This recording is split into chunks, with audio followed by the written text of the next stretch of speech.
আমরা আওয়ামী লীগের শাসন দেখেছি, বিএনপির শাসন দেখেছি, জাতীয় পার্টির শাসন দেখেছি, কিন্তু ইসলামের শাসন দেখি নাই। আজকে 24-এর পরে ইসলামিক শাসন বাংলার জমিনের ভিতরে বাস্তবায়ন করব। সংসদ ইসলামের পতাকা পথ করে উঠতে থাকবে।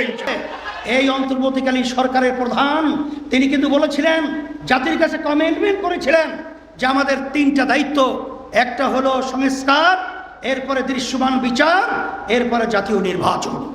কিন্তু দুঃখের মধ্যে বলতে হয় আমরা সেইভাবে সংস্কার দেখি নাই, দৃশ্যমান বিচারের অগ্রগতি দেখি নাই, কিন্তু নির্বাচন জাতীয় রোডম্যাপ আমরা দেখেছি।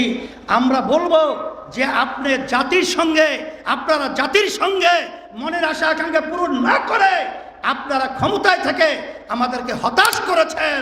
এখন বিএনপি, যেই বিএনপি শরিয়া আইনে বিশ্বাসী না, কোন বিএনপি?